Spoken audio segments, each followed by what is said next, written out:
Oke, bismillahirrahmanirrahim. Assalamualaikum warahmatullahi wabarakatuh. Baik, eh, rekan-rekan, adik-adik, anak-anakku semuanya. Alhamdulillah kita bisa bertemu lagi dalam keadaan sehat walafiat. Kali ini Bapak akan menerangkan lanjutan sejarah Indonesia kelas 11 ya. Nah, jangan lupa untuk tetap semangat dalam belajarnya. Mari kita mulai dengan bacaan basmalah. Bismillahirrahmanirrahim. Raditu billahi rabba bil islami dina wa bi Muhammadin nabiyya wa rasulah bil Qur'ani imama bil mu'mina ikhwana bi rahmatika ya arhamar rahimin. Baik, langsung saja supaya menyingkat waktu. Kali ini Bapak akan menerangkan ya tentang perjuangan mempertahankan kemerdekaan ya atau strategi diplomasi ya. Nah, ini. Oke, langsung aja lah gitu ya. Ya, perjuangan mempertahankan kemerdekaan atau strategi diplomasi gitu kan ya. Ya, diplomasi itu apa sih?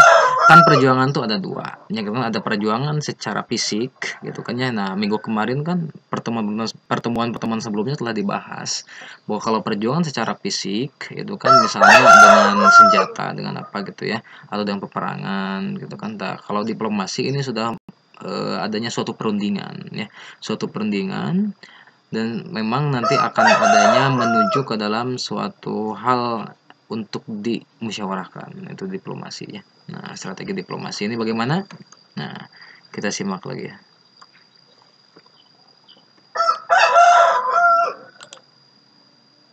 Oke. Nah, perjuangan diplomasi ini apa nih? Jadi perjuangan diplomasi itu dengan tiga cara ya. Ada tiga cara diplomasi.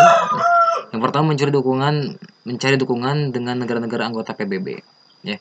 Kita tahu bahwa memang dulu telah dibentuk Perserikatan Bangsa-Bangsa yang awalnya LPB. Jadi itu yang pertama, poin diplomasi itu. Yang kedua bagaimana? Yang kedua membawa masalah Indonesia Belanda ke hadapan Dewan Keamanan PBB ya, ke hadapan Dewan Keamanan PBB gitu.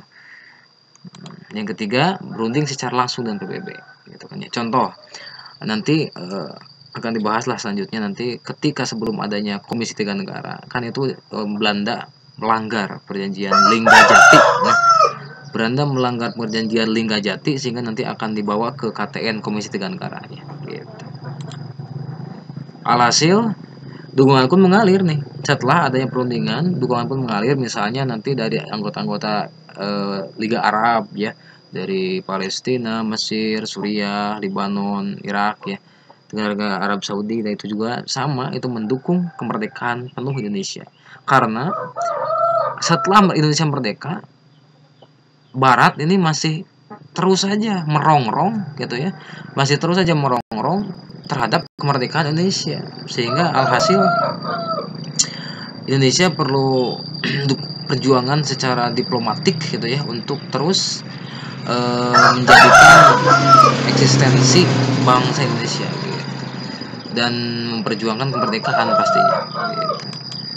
Nah, dari mana nih perjuangannya? Nah, negara-negara yang mendukung kemerdekaan Indonesia ya, contohnya Australia. Nanti Australia akan menjadi ikut dalam KTN Komisi Tiga Negara ya. India dan negara-negara yang tergabung dalam Liga Arab. Tadi sudah disebutkan ya, Lebanon, terus Suriah, Irak gitu kan ya. Terus Palestina. Nah, gitu ya. Contoh, Australia mendesak agar menghentikan operasi militernya di Indonesia. Australia bersedia jadi anggota KTN. Nah, ini ya. Di anggota KTN Komisi Tiga Negara. India mengakui kedaulatan RI dan pelopor Konferensi Inter-Asia tahun 49 ya. Nah, India dulu Perdana Menterinya bernama Jawaharlal Nehru. Nah, itu ya.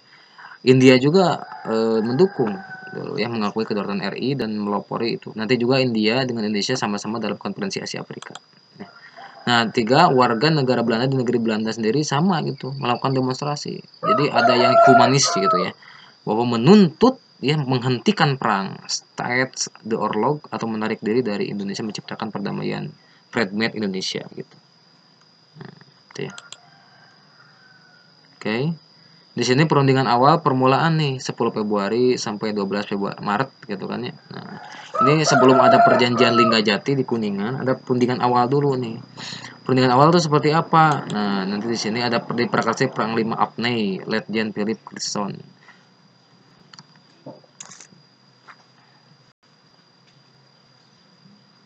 Nah, gitu kan ya. Nah, Apnei itu kan nanti yang bertugas melucuti apa namanya? Bertugas melucuti senjata para sekutu gitu ya. Yes. Nah, ini Apnei ya. Apnei. Oke. Next. Nah, ini dalam perundingan Archibald Clark Kerr dan Lord Clarendon dari Inggris bertindak sebagai penengah nih. Nah, ada perundingan awal nih sebelum nanti ada perundingan Hugo Valois ya. Dan nanti juga dalam perundingan awal ini nih masih tahun 46 ya. Nanti kalau Linggajati tahun 47 nih. Dalam perundingan ada Archibald Clark Kerr dan Lord Clarendon dari Inggris sekutu ini ya. Nah, bertindak sebagai penengah. Wakil Indonesia adalah Sultan Syahrir karena Sultan Syahrir adalah Perdana Menteri dulu ya. Karena Perdana Menteri awal kemerdekaan itu adalah Sultan Syahrir, Amir Sarifuddin, dan Muhammad Hatta ya. Haji Agus Salim dan Aka Pringgodigdo ini dia sejarawan nantinya akan banyak menulis buku Aka Pringgodigdo ini ya. Sementara itu Hajet Van Mook tidak atas nama Belanda nih. Nanti yang terkenal dengan apa namanya wilayah Van Mook gitu, demokrasi. Tapi secara pribadi. Gitu. Isi perundingannya apa nih? Isi perundingannya Haji Van Mook mengakui Jawa dan Madura sebagai wilayah de facto Indonesia. Nah, ini yang pertama ya. Jangan lupa tuh untuk ini ya. Nah, di highlight. Nah, ini yang pertama. Ya, gitu kan ya. Nah, Haji Van Mook mengakui Jawa sebagai Madura de facto. Ini kan pengakuan itu ada secara de facto, ada secara de jure gitu ya. Nah, itu. Nah, dua usulan agar Indonesia menjadi negara persemakmuran Commonwealth berbentuk federal gitu kan yang memiliki pemerintahan sendiri tapi bagian dari kerajaan Belanda. Apakah perundingan awal ini disetujui? Oh, ternyata tidak. Perundingan ini yaitu kan Indonesia menyetujui bahwa Jawa Madura bagian dari de facto, namun tidak menyetujui menolak untuk disemakmurkan gitu ya. Maka dari itu nanti poin kedua ditolak oleh Haji Agus Salim. Perundingannya tidak menghasilkan apapun. Nah, alhasil perundingan awal ini tidak menghasilkan apapun. Terus ada apa lagi nih? Nah, next nanti ada perundingan Hoge Veluwe ya. Nah, perundingan Hoge Veluwe ini diselenggarakan di kota kecil Belanda bernama Hoge Veluwe 12-24 April 46. Nah, ini Hoge Veluwe ini diprakarsai ya. Nah, mohon maaf ini diprakarsai namanya. Kurang i. Diprakarsai ya, gitu kan ya. Diprakarsai pakai i ya, diprakarsai.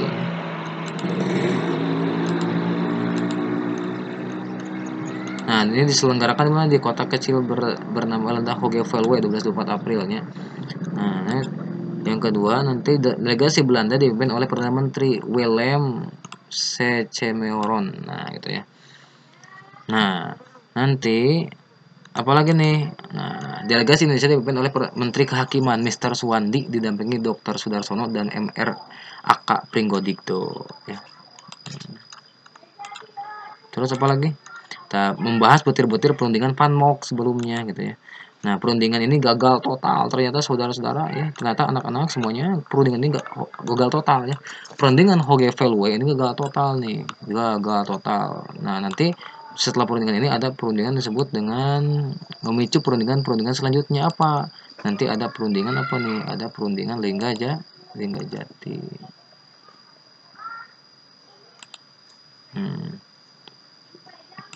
Maaf.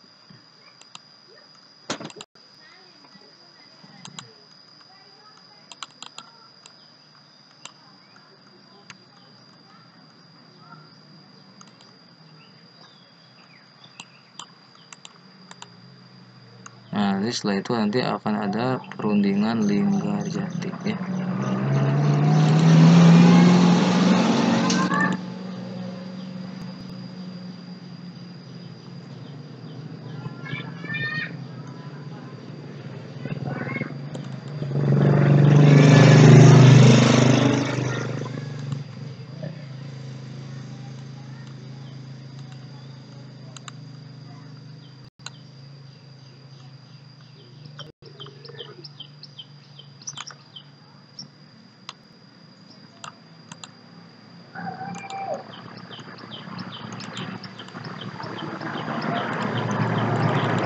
Oke. Nah, nanti setelah Agopelo ini nanti akan memicu perjanjian Linggarjati. Nah, di Kuningan ya 10 November tahun 46. Perjanjian ini di Kuningan, saudara-saudara ya. Linggarjati di desa Linggarjati. Oke, next ya. Gua pakai pointer dulu. Nah, next. Nah, pelaksanaan isi perundingan ini Linggarjati ini di mana? Nah, terlaksana 11 sampai 15 November di desa Linggarjati Kuningan. Ya. Mengapa sih di Kuningan gitu kan ya? Karena ketika itu ada menteri sosial ya, yang berasal dari Kuningan. Karena tengah-tengah waktu itu, tengah-tengah nih dan dekat dengan daerah menuju Pantura atau utara Jawa gitu ya. Jadi pilihlah desa Linggarjati, bukan Linggar sih, Linggarjati sih ya, desa Linggarjati, tapi kebanyakan ada yang juga menulis Linggarjati. Kuningan dekat Cirebon. Dalam perundingan ini dihadiri oleh perwakilan dari Indonesia, Belanda ya. Nah, ini kalau misalnya delegasi Belanda dipimpin oleh Profesor Sermeron ya, dengan anggotanya Max van Pol, Van de Beer, Haji van Mox. Nah, sedangkan delegasi Indonesia mah dipimpin oleh Sultan Syahrir dengan anggotanya siapa? Mr. Muhammad Rem, Mr. Susanto, Tirto Projo, dan Akagani. Nah, ini ya. Syahrir dari Indonesia, kalau dari Belanda Profesor Schermerhorn ya. Dan Haji van Mox. Oke. Nah, pelaksana isi perjanjian Linggarjati ini sebagai penengah dan pemimpin sidang adalah Lord Killern. Ya, itu kan dari Inggris ya. Juga ada saksi-saksi yakni Amir Saripudin, Dr. Leimena, Dr. Sudarsono. Nanti Dr. Leimena akan menjadi Waperdam, Wakil Perdana Menteri ketika zaman Soekarno ya. Dan Ali Budiarjo, Presiden Soekarno dan Wakil Presiden juga hadir gitu ya dalam perundingan itu. Nah, isi perundingan Linggarjati ada 3 nih. Nah, isinya ya, ingat-ingat ya. Belanda mengakui secara de facto Republik Indonesia dengan wilayah kekuasaan meliputi Sumatera, Jawa, Madura. Nah, Belanda harus meninggalkan wilayah de facto ini paling lambat 1 Januari 1949. Nah, ini ya. Jadi Belanda itu mengakui secara kewilayahan, gitu kan, dari secara de facto, belum secara de jure. Nanti kalau dengan secara de jure nanti tahun 49 ya. Nah, hanya ternyata diakuinya hanya Sumatera, Jawa, Madura. Jadi rada sempit katanya. Nah, dan nanti Belanda harus meninggalkan wilayah de facto yang dikuasai Indonesia. Ya. Republik Indonesia dan Belanda akan bekerjasama dengan membentuk negara serikat dengan nama RIS, nanti akan segera dilaksanakan 1 Januari 49. RIS dan Belanda akan membentuk Uni Indonesia Belanda yang dikuasai oleh Ratu Belanda. Dulu ratunya Ratu Wilhelmina. Nah, perjanjian Linggarjati ini tanggal 25 Maret 47 dalam sebuah upacara kenegaraan dilakukan di Istana Rijswijk. Nah, Istana Rijswijk ini nanti sekarang mah istana negara ya di Jakarta. Gitu ya. Nah, ingat-ingat. Nah, ini ada 3 poin penting isi perjanjian Linggarjati ya. Oke. Ketika masa Sultan Syahrir. Oke, next. Nah, sisi positifnya nih, ada sisi positif dan sisi negatif. Sisi positifnya perjanjian ini mengakui secara de facto wilayah Indonesia ya gitu kan ya. Walaupun Indonesia telah memproklamasikan, tapi Belanda masih ingin saja gitu ya masuk ke wilayah Indonesia dan ingin merebut kembali. Maka ini perjuangan yang sangat penting gitu ya. Maka kita sebagai pelajar gitu ya harus nantiasa menjadikan diri kita itu menjadi memposisikan diri dengan giat belajar, dengan menjadikan sosok al-haqul karimah yang baik gitu ya. Dan kita melihat perjuangan yang dulu itu sangat luar biasa ya. Kalau sisi negatifnya, pengakuan de facto tidak sesuai dengan wilayah luas wilayah Indonesia di Hindia Belanda yang seharusnya dari Sabang sampai Merauke gitu kan ya. Terus secara internal, kekecewaan masyarakat pada resistensi sebagai rakyat terhadap kabinet Syahrir III. Contoh, Masyumi, Partai PNI, Partai Rakyat Jelata. Kan Syahrir itu 3 kali ya menjabat sebagai Perdana Menteri. Setelah terjatuh di Syahrir II, nanti diangkat lagi oleh Soekarno di Syahrir III. Nah, kelemahan kabinet Syahrir nanti kan 26 Juni, PSI dan KNIP menarik dukungan Syahrir 7 Juni. Syahrir mengembalikan mandat kepada Soekarno. Nah, nanti ini karena ini nanti perjanjian Linggarjati ini yang akan menjadikan Syahrir runtuh gitu ya. Secara eksternal adanya perbedaan penafsiran antara Indonesia dan Belanda gitu ya. Nah, ditafsirkan oleh Indonesia seperti ini, oleh Belanda ditafsirkan bahwa nanti masih tidak bisa melakukan hubungan luar negeri. Indonesia ditafsirkan oleh Indonesia dengan secara de facto-nya bisa menjadikan hubungan luar negeri gitu ya. Secara oleh Belanda mah tidak katanya gitu.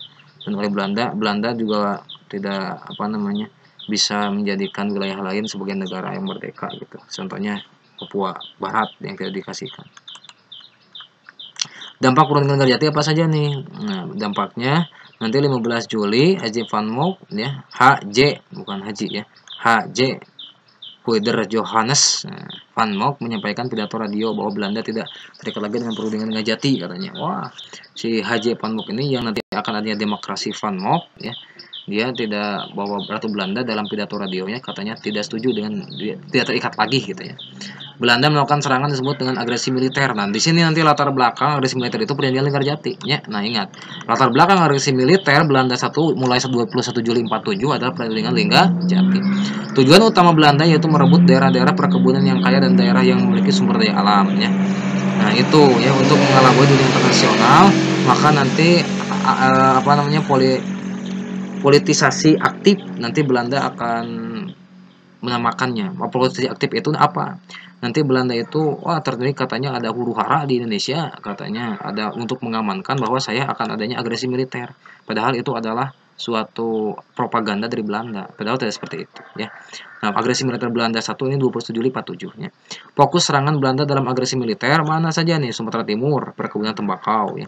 Jawa Tengah, seluruh pantai utara, Jawa Timur, wilayah pabrik tebu dan gula. Nanti hasilnya itu memang Belanda berhasil menguasai daerah-daerah seperti pertambangan dan perkebunan gitu ya. Nah, itu. Belanda menggunakan 2 pasukan tuh dalam agresi 1 ini ya, agresi militer Belanda 1. Korps Special Troepen KST Raymond Westerling tuh ya, Westerling yang nanti akan ada APRA nanti di kelas 12 dia akan dipelajari, ada APRA Angkatan Perang Ratu Adil. Pasukan para 1 Perste Fara Compagnie Kapten C. Siselar. Nah, ini 2 pasukan ya. Ini nanti agresi militer Belanda 1 ini latar belakangnya ada perundingan Linggarjati. Oke, next ya. Nah, peristiwa penting perundingan Linggarjati ya. Nah, peristiwa penting perundingan Linggarjati ini pada 29 Juli 47 pesawat Dakota simbol PMI ditembak jatuh Belanda. Nah, ini luar biasa ya, Masya Allah. Nanti di Yogyakarta akan terjatuh. Padahal pesawat ini membawa amunisi ya, membawa amunisi dari wilayah Singapura gitu ya untuk membantu akomodasi obat-obatan, namun ditembak oleh Belanda dengan ditembaknya itu dan jatuh, dan di Yogyakarta gugurlah Komodor Udara Agustinus Adi Sucipto. Nah, sampai sekarang lah diabadikan menjadi Pangkalan Udara Adi Sucipto di Jogja ya. Nah, Dr. Abdurrahman Saleh, perwira muda Adi Sumarno, ya kan. Terus 9 Agustus 47 Belanda secara sepihak memproklamasikan garis demokrasi Van Mook. Indonesia hanya mencakup Jawa Tengah, bagian timur dikurangi pelabuhan dan laut. Nah, ini ya. Nanti setelah itu Belanda semakin menggila nih. Nah, gitu kan dia mengakui adanya demokrasi Van Mook. Indonesia hanya mencakup Jawa Tengah, bagian timur dikurangi pelabuhan dan lautnya. Inilah nantinya Agustus 47 dibawa ke forum PBB. Nanti yang ke PBB Haji Agus Salim ya kan, dan Sultan Syahrir ke PBB bahwa ini tidak benar nih. Ini harus adanya gencatan senjata. Maka dari itu seruan dari PBB dipatuhi tanggal 17 Agustus untuk gencatan senjata. Dan setelah ini nanti ada KTN. Ya, materi selanjutnya ada KTN yaitu Komisi Tiga Negara. Gitu. Nah, jangan lupa nih nanti kalian tugasnya ini ya, jawablah pertanyaan di kolom dengan benar. Nah, nanti untuk minggu selanjutnya materi sebelum PAT itu kita bereskan bangsa diplomasi gitu ya, sampai tokoh-tokoh. Setelah itu ada PAT. Mudah-mudahan kita berdoa pandemi ini segera berakhir ya. Nah, nanti ini jawab dulu pertanyaannya. Nah, tambahkan catatan saja. Tambahkan semua dengan diplomasi, bagaimana adanya perjanjian Hoge-Volwe, dan jelaskan isi latar belakang perundingan Linggarjati.